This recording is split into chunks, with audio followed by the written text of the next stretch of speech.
Humans living at the end of the last ice age conjure images of cavemen with primitive stone tools and a language of nothing but grunts and grumbles. This may have been the way prehistoric man is portrayed in stories and films, but new discoveries are proving that this isn't the case at all. In southeastern Turkey lies the ruins of Gobekli Tepe. Its enormous T-shaped pillars and unique artifacts are providing archaeologists, anthropologists, and historians with incredible insights into an era that had been largely forgotten by the sands of time. For aeons, local farmers and shepherds walked on the mound completely unaware of the treasure which rested beneath their feet.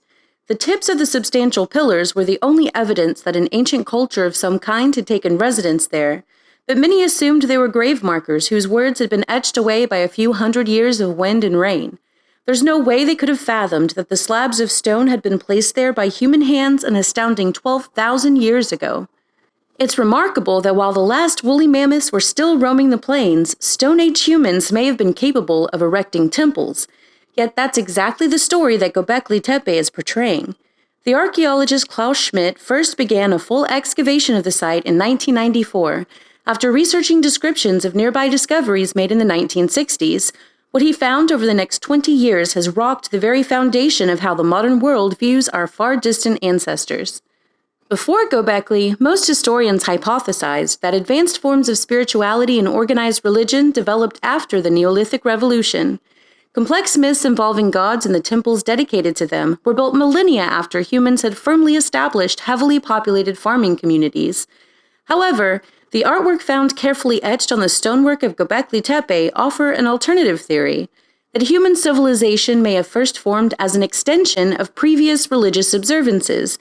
Yet, the extreme age suggests that the complex was visited by hunter-gatherers thousands of years before the birth of agriculture. If so, then the existence of such a place may indicate that hunting parties and individuals visited the site as a sort of pilgrimage as they moved through the territory.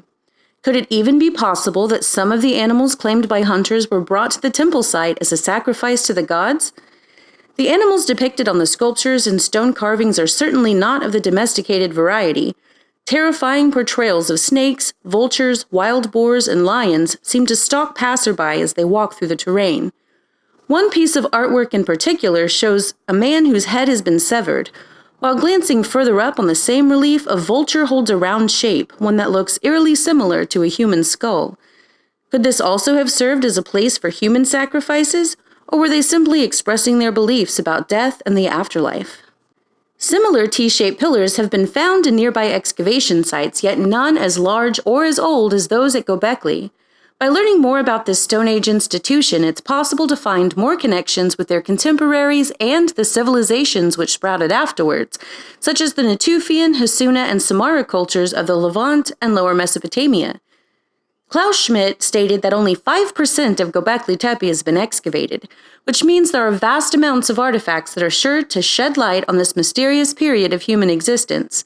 Sadly, Schmidt passed away in 2014, but hopefully many more projects will be launched in the coming years. Do you have more information about Gobekli Tepe? Have you visited the location yourself? We would love to hear about it in the comments below. Thank you for watching, and don't forget to like, share, subscribe, and click the notification bell so you don't miss future videos.